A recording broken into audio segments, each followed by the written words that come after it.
C'est voulu parce qu'aujourd'hui on va parler de l'Apocalypse. Puis l'Apocalypse, ça veut dire révélation de Jésus-Christ. C'est le livre de la révélation. C'est un beau cadeau, le livre de l'Apocalypse. C'est sûr que les journalistes puis les gens qui veulent faire des catastrophes, ils l'utilisent à leur manière, puis le font dire ce qu'ils veulent dire. Ils les interprètent. Mais nous, c'est pas ça. Nous, on sait que c'est un Dieu qui s'est incarné et qui est venu nous sauver. Alors c'est pour ça que ce matin, on va se signer du signe de la croix. Au nom du Père, du Fils et du Saint-Esprit. Amen.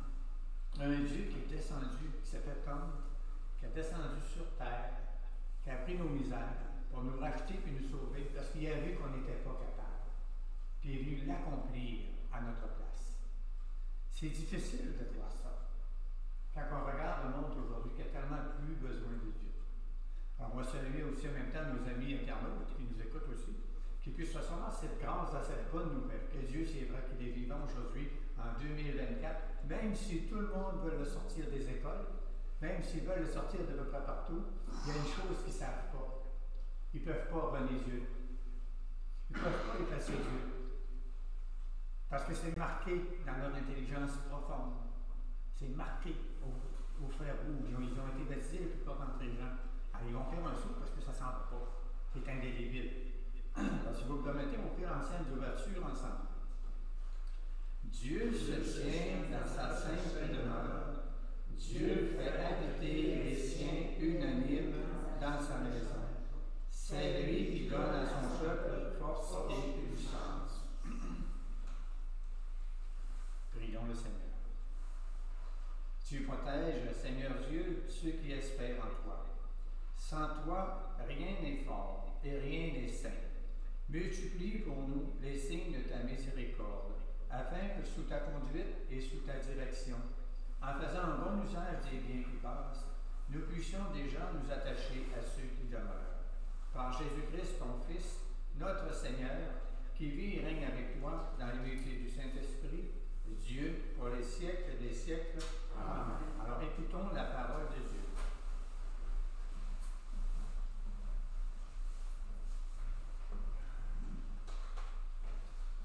Lecture de l'Apocalypse de Saint Jean.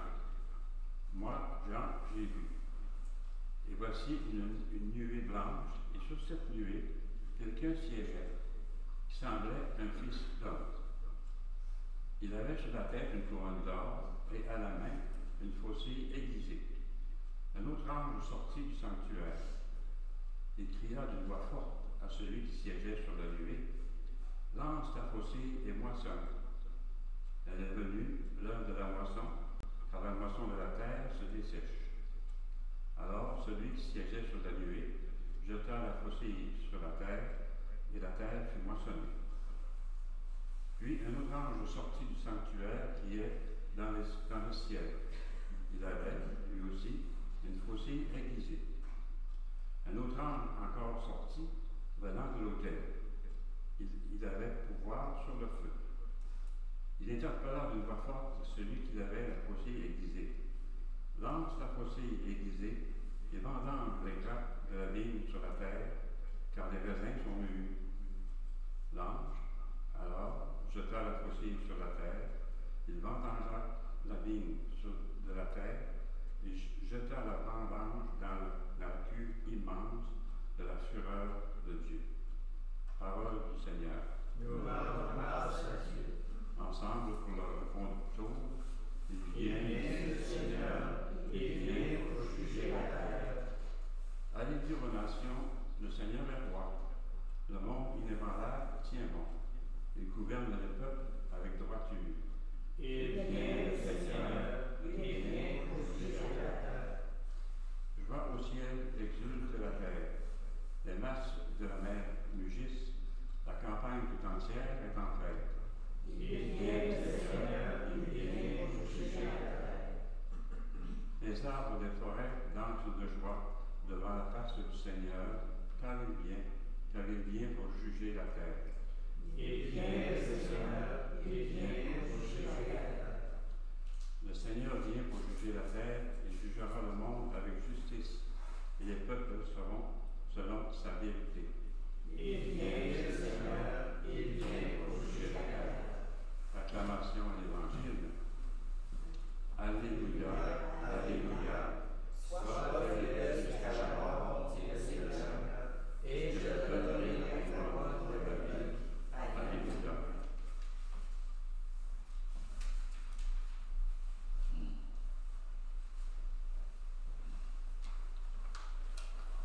Le Seigneur soit avec vous. Et avec votre esprit. Évangile de Jésus-Christ selon saint Luc. Gloire à toi, Seigneur Jésus. En ce temps-là, comme certains parlaient du temple et des belles pierres et des ex-voto qui le décoraient, Jésus leur déclara: Ce que vous contemplez, des jours viendront où il n'en restera pas pierre sur pierre. Tout sera détruit. Ils lui demandèrent: Maître, quand cela arrivera-t-il? Et quel sera le signe que cela est sur le point d'arriver? Jésus répondit: Prenez garde de ne pas vous laisser égarer, car beaucoup viendront sous mon nom et diront: C'est moi. Ou encore: Le moment est tout proche. Ne marchez pas derrière eux. Quand vous entendrez parler de guerre et de désordre, ne soyez pas terrifiés. Il faut que cela arrive d'abord, mais ce ne sera pas aussitôt la fin. Alors Jésus ajouta: On se dressera nation contre nation, royaume contre royaume. Il y aura de grands tremblements de terre et en divers lieux des famines et des épidémies. Des phénomènes effrayants surviendront et de grands signes venus du ciel. Acclamons la parole de Dieu. Gloire à toi, Seigneur Jésus. Quand on regarde comment les hommes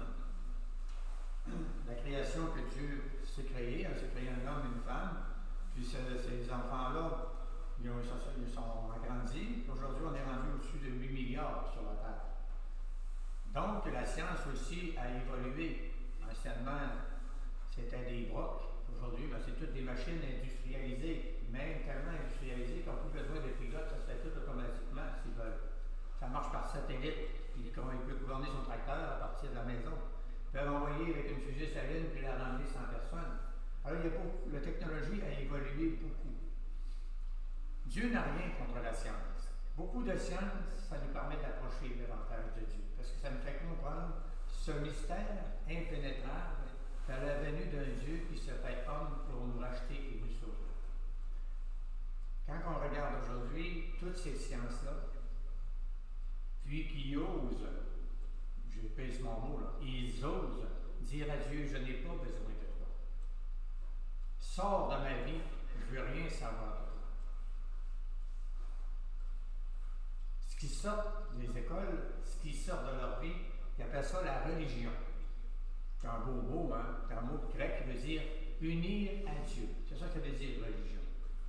Mais de quelle religion qu'ils veulent jeter dehors? Quelle est cette religion-là? Cette religion qui agresse les enfants. Puis que les dirigeants n'ont pas été capables de mettre les culottes puis d'enlever le prêtre ou les personnes qui agressaient, ils le savaient. Alors aujourd'hui, on subit le courroux de ça. Les gens ne sont pas fous, sont intelligents. L'intelligence humaine, elle ne recherche que le vrai. Puis notre intelligence profonde là, a toujours le regard tourné vers Dieu qui habite à l'intérieur de nous, la Sainte Trinité.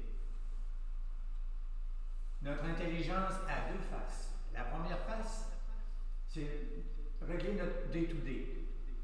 Puis notre intelligence profonde a toujours le regard tourné vers la Sainte Trinité qui habite à l'intérieur de nous, les baptisés. Alors même si on voudrait sortir Dieu de notre vie à cause des scandales qui se produisent un peu partout, ça ne marche pas comme ça. Le baptême qui est donné, c'est indélébile, ça ne s'efface pas. Autrement dit, ils sont en train de dire, on est le Dieu de notre histoire, on n'a plus besoin de toi. Sors de notre vie. Mais Dieu, c'est pas comme ça qu'il voit. Dieu, il voit la misère du cœur humain. Il voit comment ils sont prisonniers, comment ils sont devenus un peuple idolâtre. Noël, c'est le plus beau cadeau que Dieu pouvait nous donner, cette lumière dans l'Apocalypse. Quand on regarde dans l'Apocalypse comment Dieu a fait les choses,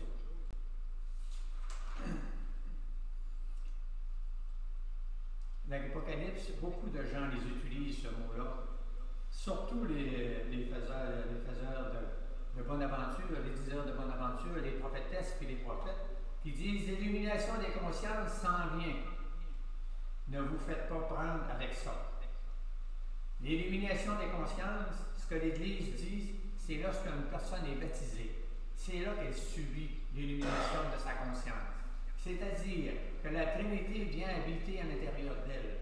Puis elle vit là, la Sainte Trinité. Le problème, c'est que les gens ne savent pas comment se faire pour rentrer dans Dieu. Alors ils cherchent à l'extérieur, puis ils sont très déçus. Ils essayent de remplacer Dieu par toutes sortes de choses, essayent de combler le vide qu'ils ont à l'intérieur de Dieu. Dieu est parti, ils l'ont plus. Dieu, pourtant, il est encore là. Mais ils cherchent à l'extérieur ce qui est à l'intérieur. Donc, on doit leur enseigner comment faire pour rentrer à l'intérieur des autres. Sainte Thérèse d'Avila, qui est docteur de l'Église, a écrit un livre pour nous l'enseigner. Comment on fait pour faire ça? Puis dans l'Apocalypse, c'est la même chose. Aujourd'hui, c'est le temps de la moisson. C'est plus le temps de semer, là. Hein, le semeur est sorti pour semer. Puis il y a de la peine, puis il pleure, puis il y a sa peine, puis il pleure. Mais là, aujourd'hui, dans l'Apocalypse, dans cette bonne nouvelle que Jésus est venu sur terre nous racheter et nous sauver, c'est le temps de la moisson. Puis remarquez le premier de tout, avec sa faucille aiguisée, c'est-à-dire la parole de Dieu. Elle est tranchante comme un glaive. Ça, c'est Jésus qui parle. Un fils d'homme, c'est Jésus qui dit. Et cria d'une voix forte, lance ta faucille et moissonne, elle est venue l'heure de la moisson, car la moisson de la terre se dessèche. C'est-à-dire qu'ils ne veulent plus avoir l'eau de la parole de Dieu. Ils ne veulent plus avoir l'eau la plus divine. Alors regardez comment la nature est débousselée. Hein? On a beaucoup de sécheresse. Puis quand l'eau arrive, c'est une inondation. Les fleuves sont terribles. Des tremblements de terre, des famines, toutes sortes de choses. Mais Dieu n'a pas prévu ça comme ça. Mais qui est l'auteur de ça? C'est l'être humain qui veut vivre sans Dieu. Dieu, il parle Dieu à l'intérieur de l'être humain. Mais ils ne veulent pas l'écouter. Ils veulent se fier à leur propre découverte. Essayez de vivre sans respirer, dites-moi si ça fonctionne. On ne vivra pas longtemps. Parce que l'Esprit Saint habite à l'intérieur de nous. Le souffle, on s'en sert souvent du souffle. Quand on a de la misère à respirer, on se rend compte qu'il y a quelque chose qui ne marche pas. C'est exactement la même chose avec la parole de Dieu. Puis dans l'Apocalypse, c'est ça que Jésus est venu faire. Sauver ceux qui croient en lui. Pour les autres qui ne croient pas en lui, Dieu se réserve un temps aussi pour la conversion. À quel moment ça va être? Est-ce que ça va être quand ils vont quitter la terre pour comparaître devant le Seigneur pour leur jugement particulier? C'est possible. Mais ça peut être aussi avant. Mais aussi, on ne sait pas à quel moment ça va se faire. Mais une chose est sûre, ça existe vraiment. L'enfer existe vraiment. L'enfer, ce n'est pas Dieu qui vous envoie en enfer. C'est vous-même qui vous envoyez en enfer. Parce que vous ne croyez pas que Dieu s'est incarné sur la terre pour sauver le genre humain. Il est venu payer toutes nos fautes sans aucune exception. Cependant, on doit croire que c'est lui qui est notre sauveur. Seigneur et Jésus disait, sans moi, vous ne pouvez rien faire. Alors, j'ai vu beau vous essayer. La technologie est très avancée, mais ça ne vous donnera jamais Dieu. Cette paix profonde à laquelle le cœur humain a besoin. Cette rencontre intime avec le Seigneur qui vit à l'intérieur de nous. Ce besoin de se savoir aimer, pas sentir aimer. De se savoir aimer. C'est-à-dire, c'est un acte de foi. Quand on a reçu au baptême la foi, l'espérance et la charité, c'est des talents que Dieu nous a confiés, à vous et à moi. Puis c'est notre responsabilité de les faire grandir pour qu'on puisse entrer dans la volonté de Dieu. Les enfants qui ont été baptisés, puis que leurs parents, puis leurs parrains monraines ne leur ont pas appris comment prier, ne leur ont pas annoncé cette bonne nouvelle en témoignant de leur propre vie. Alors aujourd'hui, ils sont responsables de la situation qu'on vit aujourd'hui. Quand ils vont comparaître devant Dieu, j'ai mieux ma place que la leur. Parce qu'ils ne croiront pas que Jésus est venu sur la terre. Connaissez-vous le péché des anges?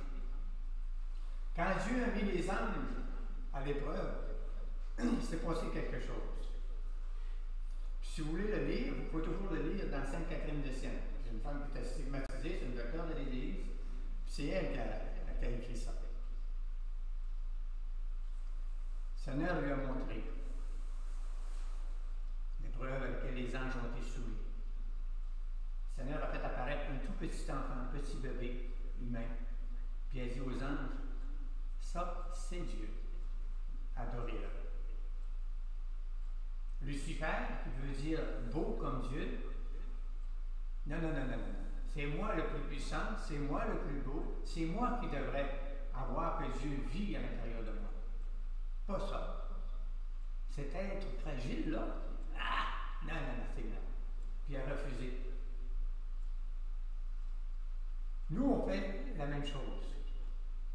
On ne veut pas croire que Dieu habite à l'intérieur de nous. On fait le péché des anges. On n'a pas besoin de toi. On veut se bâtir une tour de Babel, on veut faire nos affaires en nos façons. Et voici que Dieu, ce matin, vient nous dire qu'il nous aime, puis que jamais il va nous abandonner. Dieu, il ne s'est jamais découragé de la création qu'il a faite. Il a donné son Fils pour le sauver. Cependant, il y a besoin de témoins qui parlent, qui disent, moi, j'ai rencontré le Seigneur dans ma vie. J'avais une vie d'enfer. J'étais esclave, la boisson, la drogue, la sexualité tout croche. J'étais divorcé, j'ai eu 3 femmes, j'ai eu 4 enfants de 3 femmes différentes. j'ai une vie d'enfer et pourtant, j'ai rencontré Dieu. Mais qu'est-ce que tu as fait pour rencontrer Dieu? Je me suis mis à genoux et j'ai crié au secours, Seigneur. Aide-moi. Sa prière n'était même pas terminée et déjà Dieu descendait vers lui. Ça, c'est Dieu. Pas de jugement, pas de condamnation, pas de morale. Qu'est-ce que fait Dieu? Il lui montre ce beau petit bébé-là que Dieu a envoyé sur la terre, Noël, Noël. Cette lumière qui vient habiter notre monde, de croire que ce petit être fragile, Dieu est à l'intérieur de ça.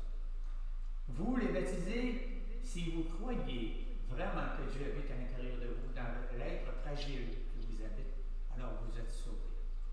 Cependant, n'oubliez pas de lui parler. C'est comme quand vous invitez quelqu'un chez vous, quelqu'un d'important, puis on va par tout qu'il soit bien accueilli. On lui donne une chambre, après ça, on sac notre camp. On le laisse tout seul. Dieu, souvent, c'est ça qu'on fait. Il habite à l'intérieur de nous, mais on n'a pas le temps d'y parler. Alors, on est toujours à l'extérieur, on fait toutes sortes de petites choses, qu'on ne pense pas à lui. Même si lui fait des petites choses, des providences, pour qu'on pense à lui, on y va un petit bout pour qu'on sorte notre camp, on retourne dehors. C'est ça qu'on fait. C'est ça que l'Apocalypse vient nous dire. Ceux qui n'écouteront pas, écoutez bien, dans la première lecture, ça c'est les anges, ils vont dire, va, lance ta faucille aiguisée et vendange les grappes de la vigne sur la terre car les raisins sont mûrs. L'ange a jeté sa faucille sur la terre et jeta la vendange dans la cuve immense de la fureur de Dieu. Savez-vous c'est quoi cette cuve-là? Quand on écrase les raisins, en général on écrase ça nu-pied, c'est une cuve en pierre, ça fait près ça d'eau. Puis si on se baisse trop, le gaz carbonique qui se dégage de là, on peut perdre connaissance. S'il n'y a pas quelqu'un autour de nous autres, on peut mourir là. La cuve de la fureur de Dieu, c'est ça. Les gens qui ne reconnaissent pas que le raisin qui était pressé, c'est Jésus. Alors le Seigneur, quand il va arriver le temps du jugement, ils vont être pressés comme ça. Le Seigneur va leur montrer toutes les fois qu'il a voulu aller les rencontrer, puis que les autres ont dit non. Est-ce que Dieu va se décourager? Moi, personnellement, je ne le crois pas.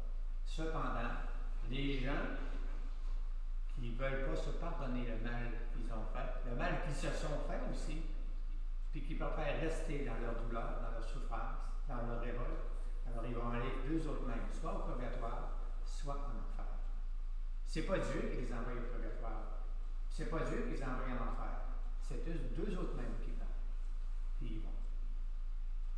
C'est ça, la cuve de la colère de Dieu, la fureur de Dieu. Ils sont laissés à leur propre jugement. Hey, c'est terrible. Si on est très sévère envers nous autres mêmes, on se pardonne, on a beaucoup de misère à se pardonner. Il faut un acte de foi pour croire que Jésus a porté tous nos péchés, pour tout le monde sur toute la terre. C'est pour ça que Dieu vient nous dire aujourd'hui que c'est Noël. Il va nous parler aussi de l'Évangile Saint-Luc, comment va se produire les événements qui vont faire peur aux gens. Quand il parle du temple, quand Jésus l'a annoncé à ses apôtres, ça a pris 70 ans avant que le temple soit détruit. Donc, ça ne s'est pas fait tout de suite. C'est une parole, une prophétie que Dieu a faite. Quand il nous parle aussi que Jésus, il va arriver encore des guerres, des désordres, ne soyez pas terrifiés. Il nous dit, là, ne soyez pas terrifiés, il va être avec nous autres. Il faut que cela arrive d'abord, mais ça ne sera pas aussitôt la fin. Nous, on est sauvés. Souvenez-vous des bombes d'Hiroshima, puis de Nagasaki, je pense. Il y a 2 bombes atomiques qui ont sauté, là. Puis il y a 2 maisons qui ont été épargnées, en plein milieu jusqu'à la bombe a sauté. Les gens qui étaient dedans, rien. Ils n'ont même pas été affectés par la radioactivité. Ils ont vécu très longtemps après. Mais vous allez me dire, mais comment ça se fait que ces maisons-là, ces personnes-là n'ont pas été affectées? Savez-vous qu'est-ce qu'ils faisaient, ces gens-là, dans leur maison? Ils disaient le chapelet et le rosaire. C'est étonnant, pareil. Hein? Qu'est-ce que peut faire la foi? Ce pouvoir-là, Dieu vous l'a donné à votre baptême. La foi, l'espérance et la charité. Il est de notre devoir, vous et moi, de prier pour nos frères et sœurs. C'est notre responsabilité, nous les chrétiens et les chrétiennes, de prier pour ceux qui sont différents de nous, qui veulent vivre de façon différente. On prie le Seigneur pour qu'il fasse les événements, pour que nous, on puisse annoncer cette bonne nouvelle. Courez pas après ça, là, pour le dire à tout le monde. C'est vraiment au foyer que Jésus vous a racheté, que vous sauvez, dans votre visage, même si vous êtes malade, même si on porte des croix, des bonnes croix, on est heureux quand même. On est dans la paix aussi. Ça ne veut pas dire qu'on n'a pas de souffrance. Ça ne veut pas dire qu'on n'a pas de douleur. Ça veut dire qu'avec Jésus, on peut porter la souffrance. On peut lui offrir. Donc, en s'unissant à Jésus, on fait de la co-rédemption. C'est-à-dire qu'on contribue à sauver des frères et des sœurs, des âmes. Alors, on voit comment le Seigneur, quand il vient sur la terre, comment il fait participer son peuple. C'est sûr que les gens qui ne veulent pas voir Dieu vont essayer de dévisser le globe. Ils ne veulent pas voir cette lumière-là que Dieu vous a donnée, qui habite dans vos cœurs, qui fait que vous priez pour eux autres, sans les juger, sans les condamner, dans le secret en plus. C'est un beau cadeau que Dieu nous donne aujourd'hui, à vous et moi. C'est pour ça qu'avait lu le chant que je vous ai parlé tout à l'heure. Puis n'oubliez pas que l'Apocalypse, c'est quelque chose de beau. C'est un temps favorable que Dieu vient nous dire. Puis le Seigneur l'a donné à Saint Jean, puis il lui a donné une vision d'extase, puis il l'a écrit. Pour nous aujourd'hui, qu'on n'ait pas peur de ce qui se passe. Ne vous inquiétez pas. Ne soyez pas terrifiés. Dieu va toujours vous protéger.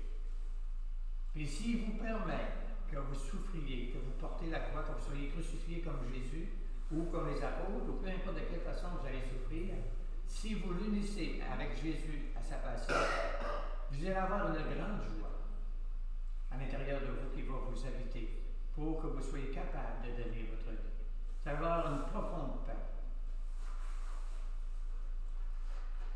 Puis la famine, on parle de famine et d'épidémie. C'est sûr qu'il va y avoir des famines et des épidémies. Mais la plus grande des famines et la plus grande des épidémies, c'est les gens qui ne se nourrissent plus à la parole de Dieu. C'est des gens qui ont cessé de fréquenter les sacrements, les signes sensibles de la présence de Dieu. Dieu, il savait qu'on n'était pas capable. Donc, il a donné des signes sensibles de sa présence, un sacrement. Puis il en a donné 7. Il a donné aussi l'Eucharistie. Ce sacrement, quand on reçoit le pain, qui est consacré, qui est la présence réelle de Dieu, c'est vraiment Jésus qui est là. Tout à l'heure, le Seigneur va me permettre de vous le donner, j'espère. Vous allez recevoir Jésus. Prenez le temps de dire, Seigneur, c'est vraiment toi. C'est plus un morceau de pain, là. C'est plus un morceau de farine dans de l'eau. C'est réellement le Christ qui avait ça, le mystère de la transubsidiation. Ce mystère-là, on le pénètre uniquement que par la foi. C'est un dogme de foi en plus. On ne peut pas être chrétien catholique si on ne croit pas à ça. Ça vous va? Alors, si vous voulez, je vais me déplacer, je vais aller chercher le Seigneur, puis on va continuer la célébration.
Nous annonçons jusqu'à ce qu'il vienne l'œuvre de ton amour, et nous t'offrons le pain de vie.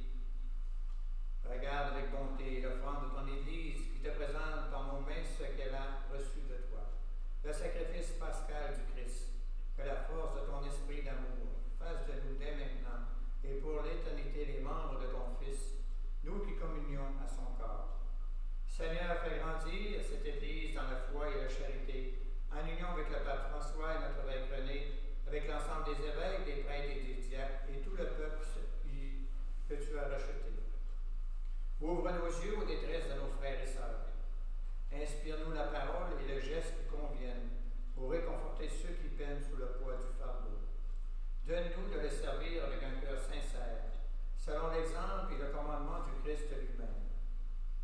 Fais de ton Église un vivant témoignage de vérité et de liberté, de justice et de paix, afin que l'humanité tout entière se lève pour une espérance nouvelle. Alors, unis dans le même esprit, nous pouvons dire avec confiance la prière que nous avons reçue du Sauveur. Notre Père qui es aux cieux, que ton nom soit sanctifié, que ton règne vienne, que ta volonté soit faite sur la terre comme au ciel. Donne-nous aujourd'hui notre pain de ce jour. Pardonne-nous nos offenses, comme nous pardonnons aussi à ceux qui nous ont offensés. Et ne nous laisse pas entrer en tentation, mais délivre-nous du mal. Délivre-nous de tout mal, Seigneur, et donne la paix à notre temps. Soutenus par ta miséricorde, nous serons libérés de tout péché, à l'abri de toute épreuve.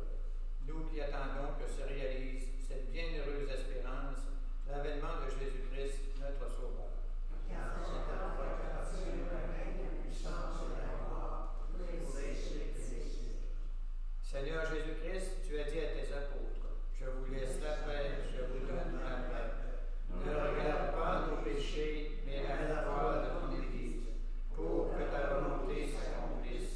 Donne-lui toujours cette paix et conduis-la à l'unité parfaite.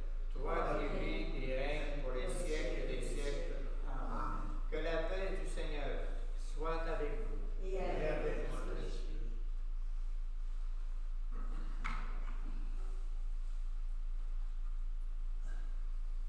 Seigneur Jésus-Christ, Fils du Dieu vivant, selon la volonté du Père et avec la puissance du Saint-Esprit, tu as donné par ta mort la vie au monde. Que ton corps et ton sang, très saint, me délivrent de mes péchés et de tout mal, fais que je demeure fidèle à tes commandements, que jamais je ne sois séparé de toi. Seigneur, je ne suis pas digne de te recevoir, mais dis seulement une parole et je serai guéri. Voici l'agneau de Dieu qui enlève le péché du monde. Seigneur, je ne suis pas digne de te recevoir, mais dis seulement une parole et je serai guéri. Que la parole du Christ. Amen.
puis qui attend que nous on se tourne vers lui pour qu'on puisse se laisser aimer, se laisser réparer de toutes nos blessures, nos brisures que l'on porte, qu'on puisse les unir à sa passion pour qu'elles deviennent glorieuses. Nous avons communié, Seigneur, au sacrement divin, mémorial à jamais de la passion de ton Fils. Nous t'en prions, fais servir à notre salut, et le don que lui-même nous a légué dans son amour inexprimable. Lui qui vit et règne pour les siècles des siècles. Amen. Le Seigneur soit avec vous.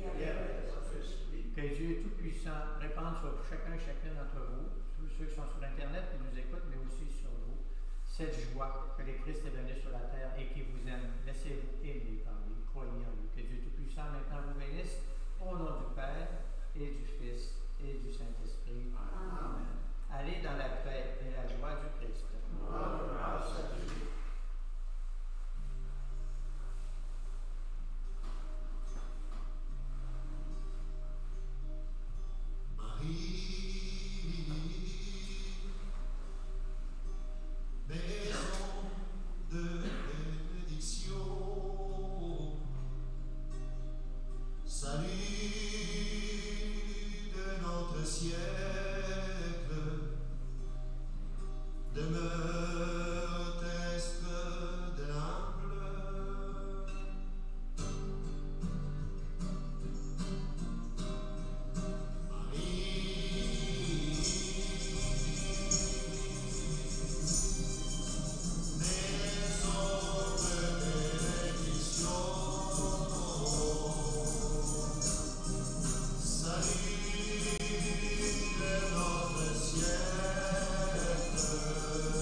Que notre fête